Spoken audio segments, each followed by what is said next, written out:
എനിക്ക് കിട്ടിയ ഡോളർ എത്രയെന്ന് വെച്ചാൽ അത് ശരിക്കും ഇതിൽ ഓപ്പണായിട്ട് പറയാൻ പാടില്ല. എന്നാൽ കൂടെ ഞാൻ $100 പ്രതീക്ഷിച്ചിട്ടാണ് ഞാൻ ഓരോ ദിവസവും വെയിറ്റ് ചെയ്തുകൊണ്ടിരുന്നത്. പക്ഷെ എനിക്ക് കിട്ടിയത്. ഹായ് ഫ്രണ്ട്സ്, ഹഫ്സാസ് കിച്ചൺ ക്രാഫ്റ്റിലേക്ക് സ്വാഗതം. ഞാൻ സൗജിയ. ഞാൻ ആദ്യമായി നിങ്ങളെല്ലാവരോടും താങ്ക്സ് പറഞ്ഞുകൊണ്ടാണ് ഈ വീഡിയോ സ്റ്റാർട്ട് ചെയ്യുന്നത്. എനിക്ക് ആദ്യത്തെ റവന്യൂ കിട്ടി. അപ്പോൾ ഞാൻ യൂട്യൂബ് സ്റ്റാർട്ട് ചെയ്തത് മുതൽ കുറേ പേര് എന്നോട് ചോദിക്കാറുണ്ട്, യൂട്യൂബ് മണി കിട്ടാൻ തുടങ്ങിയോ, കിട്ടിയോ, എങ്ങനെയാണ്, എപ്പോഴാണ് എന്നൊക്കെ കുറേ ചോദ്യങ്ങൾ നമ്മൾ ഏതായാലും ഒരു യൂട്യൂബ് ചാനൽ സ്റ്റാർട്ട് ചെയ്താൽ നമ്മൾ കേൾക്കേണ്ടി വരും. അപ്പോൾ അതിനൊക്കെ കുറിച്ചുള്ള ഒരു ഡീറ്റെയിൽഡ് ആയിട്ടുള്ള ഒരു വീഡിയോ ആണ് ഞാൻ ഇന്ന് ചെയ്തിട്ടുള്ളത്. ഒരു യൂട്യൂബ് ചാനൽ സ്റ്റാർട്ട് ചെയ്തവർക്കും സ്റ്റാർട്ട് ചെയ്യാൻ ഉദ്ദേശിക്കുന്നവർക്കും അതുപോലെ സ്റ്റാർട്ട് ചെയ്ത് കഴിഞ്ഞ് 1K സബ് ആകാത്തവർക്കും ആയവർക്കും അതുപോലെ മോണിറ്റൈസേഷൻ എങ്ങനെയാണ് നമ്മൾ അപ്ലൈ ചെയ്യുക, അതുപോലെ മോണിറ്റൈസേഷൻ അപ്ലൈ ചെയ്തതിന് ശേഷം നമുക്ക് എപ്പോഴാണ് ഡോളേഴ്സ് കിട്ടാൻ തുടങ്ങുക എന്നതിനെ കുറിച്ചിട്ടൊക്കെ ഡീറ്റെയിൽഡ് ആയിട്ടുള്ള ഒരു വീഡിയോ ആണ് ഞാൻ ഇത് ചെയ്തിരിക്കുന്നത്. അപ്പോൾ ഇത് ഏകദേശം എല്ലാവർക്കും ഉപകാരമുള്ള വീഡിയോസ് ആയിരിക്കും എന്ന് വിശ്വസിക്കുന്നു. അപ്പോൾ നിങ്ങളിത് സ്കിപ്പ് ചെയ്യാതെ ഇത് ഫുള്ളായി കാണാൻ ശ്രമിക്കുക. അപ്പോൾ ഞാൻ ആദ്യമായിട്ട് നമ്മളൊരു യൂട്യൂബ് ചാനൽ സ്റ്റാർട്ട് ചെയ്യുമ്പോൾ തന്നെ നമുക്ക് കുറേ നെഗറ്റീവ്സും പോസിറ്റീവ്സും ഒക്കെ കിട്ടും. അപ്പോൾ നമുക്ക് ആവശ്യമുള്ള പോസിറ്റീവ് എനർജി കിട്ടുന്നതൊക്കെ നമ്മൾ അക്സെപ്റ്റ് ചെയ്യുക, ബാക്കിയുള്ളത് റിജക്റ്റ് ചെയ്തിട്ട് നമ്മൾ സ്കിപ്പ് ചെയ്ത് നമ്മുടെ രീതിയിൽ പോവുക. അപ്പോൾ നമ്മളൊരു യൂട്യൂബ് ചാനൽ സ്റ്റാർട്ട് ചെയ്ത് കഴിഞ്ഞാൽ ആദ്യം നമുക്ക് ഫ്രണ്ട്സ് ആൻഡ് റിലേറ്റീവ്സിന് നമ്മൾ ഷെയർ ചെയ്യും, ലിങ്ക് ഷെയർ ചെയ്യാറുണ്ട്. അപ്പോൾ അതിലൂടെ നമ്മൾ എല്ലാവരോടും പറയുമ്പോൾ മാത്രമാണ് നമ്മളുടെ ചാനലിനെ കുറിച്ചിട്ട് എല്ലാവരും അറിയുക. അപ്പോൾ അതിലാദ്യം നമ്മൾ ശ്രദ്ധിക്കേണ്ടത്, നമ്മൾ ലിങ്ക് ഷെയർ ചെയ്ത് കൊടുക്കാതിരിക്കുക. നമ്മളുടെ തംബ്നെയിൽ കൊടുക്കുക, ന്യൂ അപ്ലോഡ് വന്നിട്ടുണ്ട് എന്നുള്ള ഇൻഫോർമേഷൻ കൊടുക്കുക, ടൈറ്റിൽ കൊടുക്കുക. അങ്ങനെ നമ്മൾ സെർച്ച് ചെയ്താൽ കിട്ടുന്ന പോലെ നമ്മളുടെ വീഡിയോസിനെ ആക്കിയെടുക്കുക, നമ്മളുടെ ചാനലിനെ ആക്കിയെടുക്കുക. അപ്പോൾ ആ സെർച്ചിങ്ങിൽ അത് വരാൻ സഹായിക്കും. അല്ലാതെ നമ്മൾ ലിങ്ക് ഷെയർ ചെയ്താൽ അത് നമ്മളിപ്പോൾ വാട്സപ്പിലൂടെ ആയിരിക്കും ലിങ്ക് ഷെയർ ചെയ്യുക. അപ്പോൾ വാട്സപ്പിൽ എന്ത് സംഭവിക്കുകയെന്ന് വെച്ചാൽ അവർ വാട്സപ്പിൽ ഇരുന്നുകൊണ്ട് തന്നെ അത് നമ്മൾ എംബെഡിങ് ഓൺ ആക്കി വെച്ചിട്ടുണ്ടാകും. അപ്പോൾ അത് അതിലൂടെ അവർ നോക്കും, അതിലൂടെ ഒന്നും നമുക്ക് ഗുണങ്ങൾ കിട്ടില്ല. അപ്പോൾ മാക്സിമം നമ്മുടെ ചാനൽ നെയിം ഷെയർ ചെയ്ത് കൊടുക്കുക, അതുപോലെ തന്നെ നമ്മളുടെ ടൈറ്റിൽ ഷെയർ ചെയ്ത് കൊടുക്കുക, അതുപോലെ നമ്മുടെ തംബ്നെയിൽ ഇതാണ് നെക്സ്റ്റ് അപ്ലോഡിങ്, എല്ലാവരും കാണണേ എന്നൊക്കെ പറഞ്ഞ് നമുക്ക് ഷെയർ ചെയ്ത് കൊടുക്കാം. അത് മാത്രമാണ് നമ്മൾ ചെയ്യുക. അത് ഫേസ്ബുക്കിലൊക്കെ ഷെയർ ചെയ്ത് കൊടുക്കാം.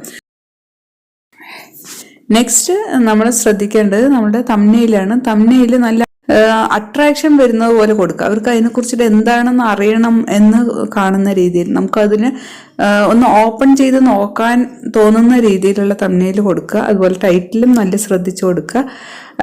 ടാഗ്സ്, മാക്സിമം ടാഗ്സ് കൊടുക്കുക. ടാഗ്സ് പറയുന്നത് നമ്മൾ ആ വീഡിയോനെ കുറിച്ച് എന്താണോ സെർച്ച് ചെയ്യാൻ നമ്മൾ ആഗ്രഹിക്കുന്നത് അത് കംപ്ലീറ്റ് ആയിട്ട് ടാഗ്സ് ആയിട്ട് കൊടുക്കണം. അതായിരിക്കും യൂട്യൂബേഴ്സ്, സബ്സ്ക്രൈബേഴ്സ് അല്ലെങ്കിൽ ഒരു യൂട്യൂബിലോട്ട് കയറുന്ന ആൾ എന്തൊക്കെ സെർച്ച് ചെയ്താലാണ് നമ്മുടെ ആ വീഡിയോ കിട്ടേണ്ടത് അതിനൊക്കെ ആയിട്ട് ടാഗ്സ് കൊടുക്കുക. അതുപോലെ ഡിസ്ക്രിപ്ഷൻ, നമ്മുടെ വീഡിയോസിനെ കുറിച്ചിട്ട് ഡീറ്റെയിൽ ഡിസ്ക്രിപ്ഷൻ കൊടുക്കുക.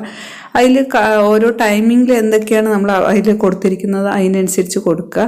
അപ്പോൾ ഇതൊക്കെ നമ്മുടെ വീഡിയോസിനെ സജഷനിലോട്ട് വരാൻ സഹായിക്കും. നമുക്ക് YTയിൽ കാണാൻ പറ്റും നമ്മുടെ വീഡിയോ ഏത് രീതിയിലാണ് കാണുന്നത്, സജഷനിലാണോ, ബ്രൗസ് ഫീച്ചേഴ്സിലാണോ, വാട്സപ്പിലൂടെയാണോ, ഫേസ്ബുക്കിലൂടെയാണോ നമ്മുടെ സബ്സ്ക്രൈബേഴ്സ് കാണുന്നുള്ള ഡീറ്റെയിൽസ് കംപ്ലീറ്റ് നമുക്ക് നമ്മുടെ YT സ്റ്റുഡിയോയിലൂടെ കാണാൻ പറ്റും. നെക്സ്റ്റ് നമ്മുടെ ടാർഗറ്റ് ആണ് 1K സബ് നേടുക, അതുപോലെ തന്നെ 4000 വാച്ച് അവേഴ്സ് നേടുക. അത് ആദ്യകാലത്തൊന്നും അത് ഉണ്ടായിരുന്നില്ല ഇങ്ങനെ ഒരു ടാർഗറ്റ്. പക്ഷെ ഇപ്പോൾ അത് യൂട്യൂബ് അപ്ഡേറ്റ് ചെയ്തിരിക്കുകയാണ്. അപ്പോൾ ഈ 4000 വാച്ച് അവർ നേടുക എന്നുള്ളതും 1K സബ് നേടുക എന്നുള്ളതും വലിയൊരു ടാർഗറ്റാണ്. ഇപ്പോൾ ഞാൻ സ്റ്റാർട്ട് ചെയ്തപ്പോൾ ഉണ്ടായിരുന്നില്ല. ഇപ്പോൾ അത് ഷോർട്ട് വീഡിയോയിലൂടെ നമുക്ക് സബ് കൂട്ടാൻ ഒരു അപ്ഡേഷൻ വന്നിട്ടുണ്ട്. അത് എങ്ങനെയാണെന്ന് വെച്ചാൽ നമ്മൾ 9:16 അല്ലെങ്കിൽ 1:1 എന്ന റേഷ്യോയിൽ ചെറിയ വീഡിയോസ് 1 മിനിറ്റിൻ്റെ താഴെ വീഡിയോസ് അപ്ലോഡ് ചെയ്യുക. അതിലൂടെ നമുക്ക് പെട്ടെന്ന് സബ് കൂട്ടാൻ സഹായിക്കുന്നുണ്ട്. അത് നമ്മൾ ഷോർട്ട് വീഡിയോസിലാണ് വരിക. അപ്പോൾ അതിലൂടെ നമുക്ക് സബ് കൂടാൻ സഹായിക്കും. അതുപോലെ തന്നെ 4000 വാച്ച് അവേഴ്സ് എന്നുള്ളതാണ് വലിയൊരു ടാർഗറ്റ്. അത് 365 ഡേയ്സിൻ്റെ ഉള്ളിൽ നമ്മൾ നേടണം. അഥവാ 365 ഞങ്ങളൊക്കെ ചെയ്യുമ്പോൾ 365 ഡേയ്സ് കഴിഞ്ഞാൽ വീഡിയോ ചാനൽ ബാനായി പോവുമോ, നമ്മുടെ വീഡിയോ എത്ര കഷ്ടപ്പെട്ട് ചെയ്തത് ഒന്നും കാര്യമില്ലാതാവുമോ എന്നുള്ള പേടിയൊക്കെ ഉണ്ടായിരുന്നു. പക്ഷേ 365 ഡേയ്സാണ് അവർ പറയുന്നത്. അതെന്തുകൊണ്ടെന്ന് വെച്ചാൽ നമ്മളിപ്പോൾ ഫസ്റ്റ് അപ്ലോഡ് ചെയ്തു, 365 ഡേയ്സ് കഴിഞ്ഞു, നമ്മുടെ നെക്സ്റ്റ് 4000 ആകാൻ കുറച്ചുകൂടെ ഉള്ളൂ എന്ന് വെച്ചാൽ നമ്മുടെ നമ്മുടെ കംപ്ലീറ്റ് എഫേർട്ടും നഷ്ടപ്പെട്ടു പോകുന്നില്ല. ആദ്യത്തെ വീഡിയോ നമ്മൾ മാക്സിമം ഷെയർ ചെയ്യും, മാക്സിമം വ്യൂസ് കിട്ടും, മാക്സിമം വാച്ച് അവേഴ്സ് കിട്ടിയിട്ടുണ്ടാവും. അത് നഷ്ടമായി പോകും നമുക്ക് ആദ്യത്തെ വീഡിയോ. അപ്പോൾ 365 ഡേയ്സിൻ്റെ ഉള്ളിലുള്ള 4000 വാച്ച് അവേഴ്സാണ് അവർ കൂട്ടുക. അപ്പോൾ നമ്മുടെ എല്ലാവർക്കും അറിയാം നമ്മൾ ആദ്യത്തെ വീഡിയോ എന്ന് പറയുന്നത് എല്ലാവരും ഫുള്ളായി കണ്ടിട്ടുണ്ടാവും, ഫുള്ളായി വാച്ച് അവർ കിട്ടിയിട്ടുണ്ടാവും. ആ വാച്ച് അവർ നഷ്ടപ്പെട്ടു പോകാതിരിക്കാനാണ് ആദ്യത്തെ 1 ഇയറിൽ തന്നെ നമ്മൾ മാക്സിമം മോണിറ്റൈസേഷൻ 4000 വാച്ച് അവേഴ്സ് നേടണമെന്ന് പറയാൻ കാരണം. ഞാൻ 4000 വാച്ച് അവേഴ്സ് നേടി 1K സബ് കഴിഞ്ഞു. 1K സബ് കഴിഞ്ഞാൽ നമുക്ക് ഒരു കമ്മ്യൂണിറ്റി ടാബ് ഓപ്പൺ ആയി കിട്ടും. അപ്പോൾ അതിലൂടെ നമുക്ക് നമ്മുടെ വീഡിയോസിനെ കുറിച്ചുള്ള ഇൻട്രൊഡക്ഷനൊക്കെ കൊടുക്കാൻ പറ്റും. അതിന് 1K സബും കഴിഞ്ഞു 4000 വാച്ച് അവറും കഴിയുമ്പോഴാണ് നമ്മൾ മോണിറ്റൈസേഷൻ ഇനേബിൾ ചെയ്യുക. ഞാനൊക്കെ ആദ്യം ഈ ചാനൽ സ്റ്റാർട്ട് ചെയ്തപ്പോൾ തന്നെ മോണിറ്റൈസേഷൻ ഇനേബിൾ ചെയ്ത് വെച്ചിരുന്നു. അപ്പോൾ ഓട്ടോമാറ്റിക്കായിട്ട് 4000 വാച്ച് അവർ ആയതും നമുക്ക് മെയിൽ വരും. അതുപോലെ അതിനുള്ള അപ്ഡേഷൻ ആയി എന്നുള്ള ഇതൊക്കെ വന്നിട്ട് നമുക്ക് ബാങ്ക് ഡീറ്റെയിൽസ് ഒക്കെ കൊടുക്കാനും ഒക്കെ പറയും. പക്ഷെ ഇപ്പോൾ വന്നിട്ട് നമ്മൾ ഇനേബിൾ ചെയ്താൽ വിത്തിൻ 1 മന്തിൽ നമുക്ക് 4000 വാച്ച് അവേഴ്സ് നേടണം എന്നുള്ള ഒരു അപ്ഡേഷൻ വന്നിട്ടുണ്ട്. പക്ഷേ ഇതിനെക്കുറിച്ച് എനിക്ക് ഡീറ്റെയിൽഡ് ആയിട്ട് അറിയില്ല. അപ്പോൾ ഏതായാലും മാക്സിമം ആൾക്കാർ നമുക്ക് 4000 വാച്ച് അവർ ആയതിനു ശേഷം ഇനേബിൾ ചെയ്യുന്നതായിരിക്കും നല്ലത്. അപ്പോൾ നമ്മൾ 4000 വാച്ച് അവേഴ്സായി നമ്മൾ മോണിറ്റൈസേഷൻ ഇനേബിൾ ചെയ്തു. അപ്പോൾ അത് ഓപ്പണായി കിട്ടും. ഓപ്പണായി കിട്ടുക കഴിഞ്ഞാൽ നമുക്ക് നെക്സ്റ്റ് വീഡിയോ അപ്ലോഡ് ചെയ്യുമ്പോൾ തന്നെ നമുക്ക് ആഡ്സ് വരാൻ തുടങ്ങും. ആഡ്സ് പറയുന്നത് നമുക്ക് കിട്ടുന്ന ഒരു വലിയൊരു അംഗീകാരം പോലെ തോന്നും. കാരണം നമ്മൾ ഇത്ര കഷ്ടപ്പെട്ട് ഒരു യൂട്യൂബ് ചാനൽ സ്റ്റാർട്ട് ചെയ്ത് നമ്മൾ വീഡിയോസ് അപ്ലോഡ് ചെയ്ത് 4000 വാച്ച് അവർ കഴിഞ്ഞ് 1K സബ് കഴിഞ്ഞ് നമ്മളുടെ വീഡിയോ അപ്ലോഡ് ചെയ്ത് അതിലൊരു നല്ലൊരു ആഡ് വരുന്നത് പറയുന്നത് നമുക്ക് വലിയൊരു അംഗീകാരം തന്നെയാണ്. അപ്പോൾ ഞാൻ അതുപോലെ അപ്ലോഡ് ചെയ്തപ്പോൾ എനിക്ക് ആദ്യം ആഡ്സ് വന്നിരുന്നില്ല. പിന്നെ UAEയിലുള്ള എൻ്റെ ഒരു ഫ്രണ്ടാണ് ആഡ് വന്നതിൻ്റെ ഒരു ഫോട്ടോ എടുത്ത് എനിക്ക് അയച്ചു തന്നിരുന്നു. ടൊയോട്ടൻ്റെ ആദ്യത്തെ പരസ്യമായിരുന്നു എനിക്ക് വന്നിരുന്നത്. ടൊയോട്ടോ കമ്പനിയുടെ ഒരു വണ്ടിയുടെ പരസ്യമായിരുന്നു. അപ്പോൾ അത് കണ്ടപ്പോൾ വല്ലാത്തൊരു സന്തോഷം തന്നെയാണ് എനിക്ക് കിട്ടിയിരുന്നത്. അപ്പോൾ നമ്മൾ ആഡ്സ് വരാൻ തുടങ്ങിയതും നമ്മളുടെ ചാനലിൽ തന്നെ കുറേ വ്യത്യാസങ്ങൾ വരും. നമ്മൾ ഇതിനെക്കുറിച്ചൊക്കെ ഡീറ്റെയിൽഡ് നമുക്ക് അറിയാമെന്നുള്ളത് പ്ലേ സ്റ്റോറിൽ നിന്ന് YT സ്റ്റുഡിയോ എന്തായാലും നമ്മൾ ഒരു യൂട്യൂബ് ചാനൽ സ്റ്റാർട്ട് ചെയ്യുമ്പോൾ അത് പ്ലേ സ്റ്റോറിൽ നിന്ന് ഡൗൺലോഡ് ചെയ്ത് വെക്കണം. ആ YT സ്റ്റുഡിയോയിൽ നമ്മുടെ ചാനലിനെ കുറിച്ച് കംപ്ലീറ്റ് ഡീറ്റെയിൽസ് അതിലാണ് കിട്ടുക നമുക്ക്. അത് ഇത്രയും യൂസ്ഫുൾ ആയിട്ടുള്ളൊരു ആപ്പ് തന്നെയാണത്. നമ്മുടെ എല്ലാ ഡോളേഴ്സ് എത്രയാണ്, നമ്മുടെ വ്യൂസ് എത്രയാണ്, വാച്ച് അവേഴ്സ് എത്രയാണ് എല്ലാം അറിയാൻ പറ്റുന്ന ഒരു അനലിസ്റ്റിക്സ് കംപ്ലീറ്റ് ആ YT സ്റ്റുഡിയോയിൽ നിന്ന് നമുക്ക് കിട്ടും. അല്ലെങ്കിൽ ക്രോമിൽ പോയി നോക്കിയാലും നമുക്ക് കിട്ടും. പക്ഷേ നമുക്ക് പെട്ടെന്ന് കാണാൻ പറ്റിയത് YT സ്റ്റുഡിയോയിൽ തന്നെയാണ്. നമുക്ക് YT സ്റ്റുഡിയോയിൽ ഡോളർ ഡിസൈൻ വരാൻ തുടങ്ങും. മോണിറ്റൈസേഷൻ ആയാൽ നമ്മുടെ പരസ്യത്തിനനുസരിച്ച് നമുക്ക് ഡോളേഴ്സ് കയറും. അതുപോലെ നമ്മുടെ വീഡിയോ വൈറലായാൽ പെട്ടെന്ന് തന്നെ നമുക്ക് യൂട്യൂബ് മണി ഏൺ ചെയ്യാൻ പറ്റും. അപ്പോൾ എനിക്ക് ആദ്യത്തെ സബ്ബൊക്കെ കൂടിയത് ഒരു നെല്ലിക്ക മിഠായിൻ്റെ. പിന്നെ നമ്മൾ ശ്രദ്ധിക്കേണ്ട ഒരേ ഒരു കാര്യം, നമ്മൾ ട്രെൻഡിനനുസരിച്ച് പോവുക. എന്താണ് ട്രെൻഡ് അതിനനുസരിച്ച് നമ്മുടെ ഏതാണോ സീസൺ അതിനനുസരിച്ചൊക്കെ പോവുക. അപ്പോൾ ഒരു നെല്ലിക്കയുടെ സീസണിൻ്റെ കാലത്താണ് ഞാൻ നെല്ലിക്ക മിഠായി ഇട്ടത്. അതിലാണ് എനിക്ക് ഫസ്റ്റ് 1K അടിച്ചത്. ആ 1Kയിലൂടെയാണ് എനിക്ക് സബ് കിട്ടാനും സഹായിച്ചത്. കുറേ സബ് അതിലൂടെയാണ് എനിക്ക് കിട്ടിയിരുന്നത്. അതിനുശേഷം പിന്നെ കുറേ കഴിഞ്ഞാൽ പിന്നെ എനിക്ക് കുറച്ച് സ്റ്റോപ്പ് ചെയ്തു. ഇൻകം അങ്ങനെ ഡോളേഴ്സ് ഒന്നും പെട്ടെന്നൊന്നും കയറിയിരുന്നില്ല. ഒന്ന് സ്ലോയിലായിരുന്നു പോയിരുന്നത്. ഡെയിലി $2 $3 അങ്ങനെയുള്ള രീതിയിലായിരുന്നു പോയിരുന്നത്. പിന്നീടാണ് ഞാനൊരു നെയിം വീഡിയോ അപ്ലോഡ് ചെയ്തത്. നെയിം വീഡിയോ എന്ന് പറയുന്നത് ഞാൻ ആദ്യം ഇതിലിടണോ വേണോ വേറൊരു ചാനൽ തുടങ്ങിയിട്ട് ഇട്ടാൽ മതിയോ എന്നൊക്കെ വിചാരിച്ചിരുന്നു. ഈ കുക്കിംഗ് ചാനലിൽ ഇടണോ വേണ്ടയോന്ന്. പക്ഷെ അത് ഇക്കാൻ്റെ നിർബന്ധപ്രകാരമാണ് അത് അപ്ലോഡ് ചെയ്തത്. പക്ഷെ ആ വീഡിയോ ഒക്കെയാണ് എനിക്ക് ഇപ്പോൾ 360K കടന്നിട്ടുണ്ട്. നമുക്ക് ഡോളേഴ്സൊക്കെ കയറാൻ തുടങ്ങി. നമുക്കൊരു $10 ആകുമ്പോൾ നമുക്കൊരു പിൻ വെരിഫിക്കേഷൻ ചെയ്യേണ്ടതുണ്ട്. അത് നമ്മൾ ആഡ്സെൻസ് അക്കൗണ്ടിൽ നിന്ന് നമുക്ക് നമ്മളുടെ അഡ്രസ്സ് നമ്മൾ യൂട്യൂബിൽ ചാനൽ തുടങ്ങുമ്പോൾ കൊടുത്തിരുന്ന അഡ്രസ്സ് കറക്റ്റ് ആണോ എന്ന് ചെക്ക് ചെയ്യാൻ വേണ്ടി അവർ പോസ്റ്റലായിട്ട് നമുക്ക് പിൻ വെരിഫിക്കേഷന് ഒരു കോഡ് അയക്കും. അപ്പോൾ അത് കൃത്യം നമ്മൾ എൻ്റർ ചെയ്ത് കൊടുത്താൽ മാത്രമാണ് നമ്മുടെ ആഡ്സെൻസ് അക്കൗണ്ടിൽ നമ്മുടെ ഡീറ്റെയിൽസ് ബാങ്ക് ഡീറ്റെയിൽസ് ഒക്കെ കൊടുക്കാൻ പറ്റുള്ളൂ. എന്നാൽ മാത്രമാണ് അവൻ്റെ ആഡ്സെൻസ് അക്കൗണ്ടിൽ നിന്ന് നമ്മുടെ ബാങ്കിലോട്ട് ക്യാഷ് ട്രാൻസ്ഫർ ചെയ്യുള്ളൂ.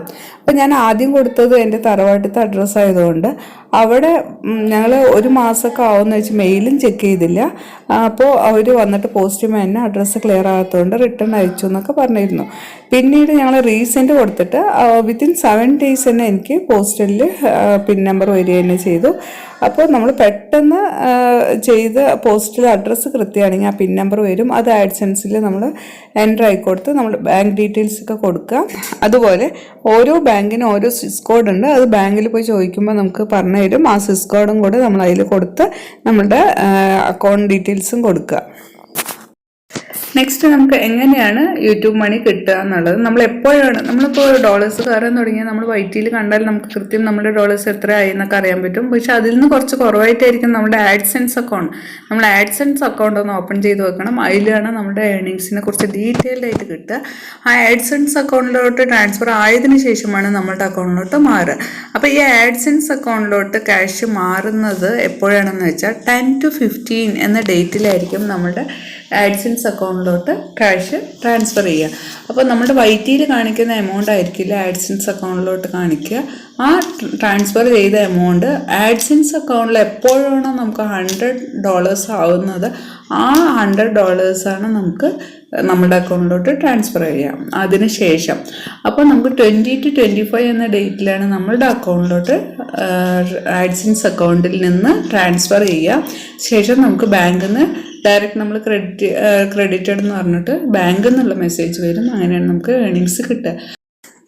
നമുക്ക് ഡോളേഴ്സൊക്കെ കയറുന്നത് നമ്മുടെ ആഡ്സിനനുസരിച്ചാണ്. അതിൽ പല വിധത്തിൽ നമുക്ക് ഓപ്റ്റ് ചെയ്യാം. നല്ല എങ്ങനത്തെ ആഡ്സ് വേണം എന്നൊക്കെ നമുക്ക് ഓപ്റ്റ് ചെയ്യാം. അതുപോലെ സ്കിപ്പബിൾ ആഡ്സ് ഉണ്ട്, നോൺ സ്കിപ്പബിൾ ആഡ്സ് ഉണ്ട്, മിഡ് ആഡ്സ് ഉണ്ട്. അപ്പോൾ ഞാൻ എനിക്ക് മോണിറ്റൈസേഷൻ ആയ ടൈമിലൊക്കെ 10 minute വീഡിയോസിലാണ് മിഡ് റോൾസ് വരിക. പക്ഷേ പിന്നീടാണ് അത് 8 minutes വീഡിയോ ആക്കി. അപ്പോൾ നമുക്ക് അതും ഒരു ഹെൽപ്ഫുള്ളായിരുന്നു. 10 minutes വീഡിയോ അപ്ലോഡ് ചെയ്യാതെ 8 minutes വീഡിയോ അപ്ലോഡ് ചെയ്താൽ തന്നെ നമുക്ക് മിഡ് റോൾസ് വെക്കാൻ പറ്റും. മിഡ് റോൾ ആഡ്സ് വെക്കുന്നതിലൂടെയൊക്കെ നമുക്ക് പെട്ടെന്ന് ഡോളേഴ്സ് കയറാൻ സഹായിക്കും. നമുക്ക് ആഡ്സെൻസ് അക്കൗണ്ടിൽ നിന്ന് നമ്മുടെ അക്കൗണ്ടിൽ ട്രാൻസ്ഫർ ചെയ്യുമ്പോൾ തന്നെ നമുക്കൊരു മെയിൽ വരും. നിങ്ങളുടെ എമൗണ്ട് ഇത്ര $100 നമ്മൾ ട്രാൻസ്ഫർ ചെയ്തിട്ടുണ്ടെന്ന്. അത് പോയിന്റ് സംതിങ് ഉള്ളതടക്കം ഇപ്പോൾ 155.33 എങ്ങനെയാണ് നമ്മുടെ ഡോളേഴ്സ് ഉള്ളത് ആ കംപ്ലീറ്റ് എമൗണ്ടും ട്രാൻസ്ഫർ ചെയ്യുന്നുണ്ട്. അപ്പോൾ മാക്സിമം വീഡിയോസ് നന്നായി അപ്ലോഡ് ചെയ്യുക, നല്ല വ്യൂസ് കിട്ടുന്ന റീച്ച് കിട്ടുന്ന വീഡിയോസ് അപ്ലോഡ് ചെയ്യുക, ട്രെൻഡിനനുസരിച്ച് വീഡിയോസ് അപ്ലോഡ് ചെയ്യുക. അപ്പോൾ നമുക്ക് എന്തായാലും ഒരു ദിവസം പിന്നെ നമ്മൾ എഫേർട്ട് ചെയ്തത് എവിടെയും പോകുന്നില്ല. നമ്മൾ ചെയ്യുന്ന വീഡിയോസിൻ്റെ വ്യൂസ് അതിനനുസരിച്ച് ഡോളേഴ്സ് എത്രയെന്ന് വെച്ചാൽ അത് കൃത്യം കയറുന്നുണ്ട്. അപ്പോൾ നമ്മൾ ചെയ്യുന്ന വീഡിയോസ് നമ്മൾ ഡിലീറ്റ് ചെയ്തൊന്നും കളയുന്നില്ലല്ലോ. അപ്പോൾ അത് അവിടെ തന്നെ ഉണ്ടാവും. നമ്മുടെ എഫേർട്ടിന് എന്തായാലും ഒരു ദിവസം റിസൾട്ട് കിട്ടും എന്നുള്ള പ്രതീക്ഷയിൽ നമ്മൾ ചെയ്യാം. പിന്നെ ഞാനിപ്പോൾ ഈ യൂട്യൂബ് ചാനൽ സ്റ്റാർട്ട് ചെയ്യാൻ കാരണം ഞാൻ വീട്ടിലിരുന്ന് കുറച്ച് ട്യൂഷൻ എടുത്തിരുന്നു. അതുപോലെ ഞാൻ ഷെയർ മാർക്കറ്റിലേക്ക് കുറച്ച് ബിസിനസ് ചെയ്തിരുന്നു. ഞാൻ ഡേ ട്രേഡിംഗ് ആയിരുന്നു ചെയ്തിരുന്നത്. ആ ഡേ ട്രേഡിങ്ങിൽ നമ്മൾ ചിലപ്പോൾ ലോസ് സംഭവിക്കാം, ചിലപ്പോൾ ഇൻകം നല്ല പ്രോഫിറ്റിൽ പോകും. അങ്ങനെയായിരുന്നു. ഞാൻ യൂട്യൂബ് ചാനൽ സ്റ്റാർട്ട് ചെയ്തപ്പോൾ ഡേ ട്രേഡിംഗ് നിർത്തി ഞാൻ അതിലൊരു CNCയിൽ വാങ്ങിച്ചിട്ടിരിക്കുകയാണ്. അതും നല്ല ലാഭത്തിൽ തന്നെ പോകുന്നത്. അപ്പോൾ സ്ത്രീകൾക്ക് വീട്ടിലിരുന്നുകൊണ്ട് എന്തൊക്കെ ചെയ്യാം എന്നൊരു ഒരു രീതിയിലാണ് ഞാൻ ഈ യൂട്യൂബ് തുടങ്ങിയതും. എൻ്റെ നിർബന്ധം പ്രകാരമാണ് യൂട്യൂബ് ചാനൽ സ്റ്റാർട്ട് ചെയ്തത്. തന്നെയാണ് എന്നെ വീട്ടിലിരുന്ന് ട്യൂഷൻ എടുക്കാനും അതുപോലെ തന്നെ വീട്ടിൽ നിന്ന് എങ്ങനെയൊക്കെ സമ്പാദിക്കാം എന്നുള്ള രീതികൾ സെർച്ച് ചെയ്തതും. യൂട്യൂബ് ചാനലിനെ കുറിച്ചിട്ട് ഞാൻ ആദ്യം അറിഞ്ഞത് എൻ്റെ സിസ്റ്റർ ഇൻ ലോസ് 2 പേരും കൂടെ, ബാംഗ്ലൂരിലുള്ള ഒരു സിസ്റ്റർ ഇൻ ലോവും ഇവിടെ നാട്ടിലുള്ളവരും കൂടെ ചർച്ച ചെയ്തിരുന്നു. ഷബ്ന ഹസ്കറിനെ കുറിച്ചിട്ടായിരുന്നു അവർ ചർച്ച ചെയ്തിരുന്നത്. അവരുടെ വീഡിയോസിനെ കുറിച്ചിട്ട് അവർ 2 പേരും കൂടെ ചർച്ച ചെയ്തിരുന്നു. ഞാൻ ഇതിനു മുമ്പ് യൂട്യൂബിൽ കുക്കിംഗ് ചാനൽസ് ഒന്നും നോക്കിയിരുന്നില്ല. അപ്പോഴാണ് ഇവർ തമ്മിൽ ഷബ്ന ഹസ്കറിൻ്റെ വീഡിയോ സൂപ്പറാണ്, നല്ല റെസിപ്പീസാണ്, നല്ല ടാലൻറ്റഡ് ആണെന്നൊക്കെ പറഞ്ഞ് അവർ ചർച്ച ചെയ്തിരുന്നു. അപ്പോൾ ഞാനത് കേട്ടിരുന്നു. പിന്നീട് വീട്ടിൽ വന്നപ്പോൾ ഞാൻ ആദ്യം സെർച്ച് ചെയ്തത് ഈ ഷബ്ന ഹസ്കർ എന്നുള്ള വീഡിയോ തന്നെയായിരുന്നു. അവരുടെ കുറേ വീഡിയോസ് ഞാൻ കണ്ടു. അവരുടെ മോട്ടിവേഷണൽ സ്പീച്ചിൻ്റെ ഒരു വീഡിയോ കൂടെ കണ്ടിരുന്നു. അതിനെല്ലാം കണ്ടപ്പോൾ നമുക്കൊരു ആഗ്രഹം വന്നു. അപ്പോൾ ഇക്കയും കൂടെ ഉണ്ടായിരുന്നു. ഇക്ക പറഞ്ഞു നിനക്കും തുടങ്ങിക്കൂടെ ഇതുപോലെ വീട്ടിലിരുന്ന് നമുക്ക് കുക്ക് ചെയ്തിട്ടിട്ടൂടെ എന്ന് പറഞ്ഞിട്ട്. അങ്ങനെയായിരുന്നു ഞാൻ ഇത് സ്റ്റാർട്ട് ചെയ്തത്. ഇത് അപ്ലോഡിൽ ഞാൻ വോയിസ് ഇട്ടിരുന്നില്ല. പിന്നീട് മദറിലോ അവരൊക്കെ പറഞ്ഞതിന് ശേഷം ശേഷമാണ് ഞാൻ വോയിസ് ഇടാൻ തുടങ്ങിയത്. അപ്പോൾ എനിക്ക് ഫാമിലി സപ്പോർട്ടൊക്കെ ഉണ്ടായിരുന്നു. കുറേ നെഗറ്റീവ് കമൻറ്റ്സ് വരും. അപ്പോൾ അതൊക്കെ നമ്മൾ ഒഴിവാക്കി നിർത്തി നമ്മൾക്ക് പോസിറ്റീവ് എനർജി വരുന്നതൊക്കെ നമ്മൾ അക്സെപ്റ്റ് ചെയ്ത് അതിലൂടെ നമ്മൾ പോകാൻ ശ്രമിക്കാം. അപ്പോൾ സ്ത്രീകൾക്ക് വീട്ടിലിരുന്നുകൊണ്ട് എങ്ങനെയൊക്കെ സമ്പാദിക്കാം, ഇതിൽ നമ്മൾ ട്യൂഷൻ എടുത്ത് കൊടുത്തിട്ട് എനിക്ക് ഇൻകം കിട്ടിയിട്ടുണ്ട്. അപ്പോൾ യൂട്യൂബിലൂടെ എനിക്കൊരു ഇൻകം കിട്ടുക എന്ന് പറഞ്ഞത് വലിയൊരു, നമ്മൾ ഇത്രയും കഷ്ടപ്പെട്ട് ഏകദേശം 1.5 years കഷ്ടപ്പെട്ട് ഇതിനൊരു ഇൻകം കിട്ടി. അപ്പോൾ ഇത് നമുക്ക് ഇൻകം കിട്ടി അതോടുകൂടി നിൽക്കുന്നൊന്നുമില്ല. നമ്മളുടെ വ്യൂസിനനുസരിച്ച് ആ ഇൻകം വരുന്നുള്ള പ്രതീക്ഷയിൽ ഇനിയും തുടർന്ന് കൊണ്ടുപോകണം എന്നുള്ള ആഗ്രഹമുണ്ട്.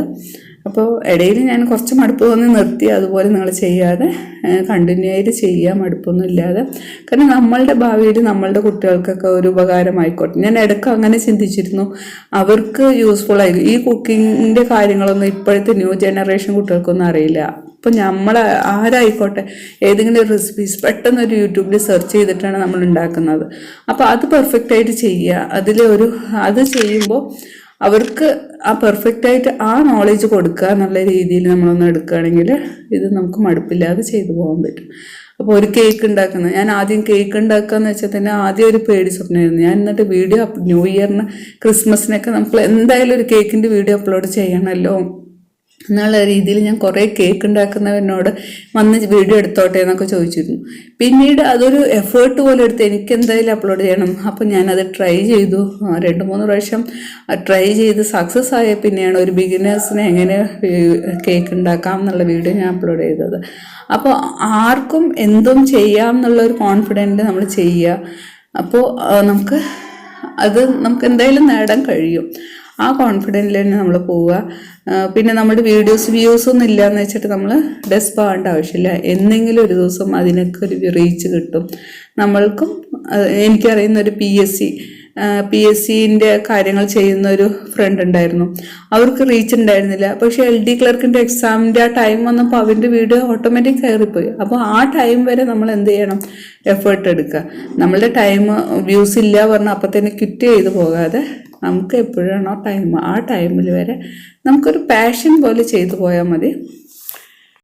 ഇപ്പോൾ ഇതിലൂടെ നിങ്ങൾക്ക് ഏകദേശം ഒരു ഐഡിയ കിട്ടിയിട്ടുണ്ടാവും വിചാരിക്കുന്നു. നമുക്ക് $100 ആയാൽ മാത്രമാണ് നമ്മുടെ അക്കൗണ്ടിൽ ക്യാഷ് കയറുക. അപ്പം $100 കഴിഞ്ഞാൽ നമുക്ക് എത്ര $200 അതിൻ്റെ ഉള്ളിലായിട്ടുണ്ടെങ്കിൽ അത്രയും നമുക്ക് എമൗണ്ട് ക്യാഷായിട്ട് കിട്ടും. അതല്ല $300 ആയാൽ അതും നമുക്ക് കിട്ടും. പക്ഷേ നമ്മൾ അത് കിട്ടിക്കഴിഞ്ഞിട്ടുള്ള ഡേ മുതൽ പിന്നെ ന്യൂ അക്കൗണ്ടാണ്, പിന്നെ ന്യൂ ആയിട്ട് നമുക്ക് $100 കാരണം. പക്ഷെ നമ്മുടെ ഈ വ്യൂസ് കയറുന്നിടത്തോളം കാലം നമുക്ക് എന്തായാലും നമുക്ക് ഡോളേഴ്സ്. എനിക്ക് കിട്ടിയ $100 എത്രയെന്ന് വെച്ചാൽ അത് ശരിക്കും ഇതിൽ ഓപ്പണായിട്ട് പറയാൻ പാടില്ല. എന്നാൽ കൂടെ ഞാൻ $100 പ്രതീക്ഷിച്ചിട്ടാണ് ഞാൻ ഓരോ ദിവസവും വെയിറ്റ് ചെയ്തുകൊണ്ടിരുന്നത്. പക്ഷേ എനിക്ക് കിട്ടിയത് അതിൻ്റെ ഇരട്ടിയായിരുന്നു. അത് നമ്മൾ പ്രതീക്ഷിച്ചതിലും കൂടുതൽ കിട്ടുമ്പോൾ അതും ഒരു വല്ലാത്തൊരു സന്തോഷം തന്നെയാണ്. അപ്പോൾ നിങ്ങൾ എല്ലാവരും ആ $100 എന്ന എയിം വെക്കാതെ നിങ്ങൾ അപ്ലോഡ് ചെയ്തുകൊണ്ടിരിക്കുക. ഡോളറിൻ്റെ ഭാഗം നമ്മൾ നോക്കേണ്ട ആവശ്യമില്ല. അത് ഓട്ടോമാറ്റിക്കായിട്ട് നമ്മളുടെ ആ ഡേറ്റിന് കൃത്യമായിട്ട് അത് നമ്മളുടെ അക്കൗണ്ടിലോട്ട് ട്രാൻസ്ഫർ ചെയ്തോളും. എനിക്ക് ഒരു കാര്യം പറയാനുള്ളത്, നമ്മളുടെ സബ്സ്ക്രൈബേഴ്സിൻ്റെ ഇൻട്രസ്റ്റിനനുസരിച്ച് നമ്മൾ വീഡിയോസ് അപ്ലോഡ് ചെയ്യുക. നമുക്ക് കാണാൻ പറ്റും നമ്മുടെ സബ്സ്ക്രൈബേഴ്സ് ഏതിലാണ് കൂടുന്നത്. ഇപ്പോൾ എനിക്ക് നെയിം വീഡിയോയിലാണ് പെട്ടെന്ന് സബ്സ്ക്രൈബേഴ്സൊക്കെ കൂടിയത്. അപ്പോൾ ഏത് തരം വീഡിയോസാണ് നമ്മുടെ സബ്സ്ക്രൈബേഴ്സിന് ആവശ്യം അതിനനുസരിച്ചുള്ള വീഡിയോസ് അപ്ലോഡ് ചെയ്യാൻ നോക്കുക. അപ്പോൾ അതിനനുസരിച്ച് നമുക്ക് വ്യൂസും കിട്ടും. അപ്പോൾ അവരിനെ തൃപ്തിപ്പെടുന്ന പോലെയുള്ള വീഡിയോസ് നമ്മൾ അപ്ലോഡ് ചെയ്യാൻ ശ്രമിക്കുക. എനിക്കിതാണ് അവസാനമായി പറയാനുള്ളത്. ഈ വീഡിയോയിലൂടെ എനിക്ക് കുറേ കാര്യങ്ങൾ നിങ്ങളായിട്ട് ഷെയർ ചെയ്യാൻ പറ്റിയെന്ന് വിചാരിക്കുന്നു. നിങ്ങൾക്ക് ഇതിൽ ഇനി വേറെ വല്ല ഡൗട്ട്സ് ഉണ്ടെങ്കിൽ കമൻറ്റ് ബോക്സിലൂടെ ചോദിക്കാം. എന്നെ കൊണ്ട് കഴിയുന്നത്രയും നിങ്ങൾക്ക് മറുപടികൾ കമൻറ്റ് ബോക്സിലൂടെ തരുന്നതായിരിക്കും. അപ്പോൾ ഈ വീഡിയോ ഇഷ്ടമായാൽ ലൈക്ക് ചെയ്യാനും ഷെയർ ചെയ്യാനും സബ്സ്ക്രൈബ് ചെയ്യാനും. കുറേ പേര് എന്നോട് ചോദിക്കാറുണ്ട് സബ്സ്ക്രിപ്ഷൻ ചെയ്തിട്ടും നോട്ടിഫിക്കേഷൻ വരുന്നില്ല എന്ന്. അത് സബ്സ്ക്രിപ്ഷൻ ചെയ്തതിന് ശേഷം തൊട്ടുള്ള ബെല്ലൈക്കൺ പ്രസ് ചെയ്ത് അതിൽ ഓൾ എന്ന ഓപ്ഷൻസ് കൊടുത്താൽ മാത്രമാണ് ഞാൻ അപ്ലോഡ് ചെയ്യുമ്പോൾ അപ്പോൾ തന്നെ നിങ്ങൾക്ക് നോട്ടിഫിക്കേഷൻ ലഭിക്കുള്ളൂ. നെക്സ്റ്റ് വീഡിയോയിൽ വേറൊരു വെറൈറ്റി വീഡിയോയുമായി കാണും വരെ thanks for watching. Have A nice day. Thank you.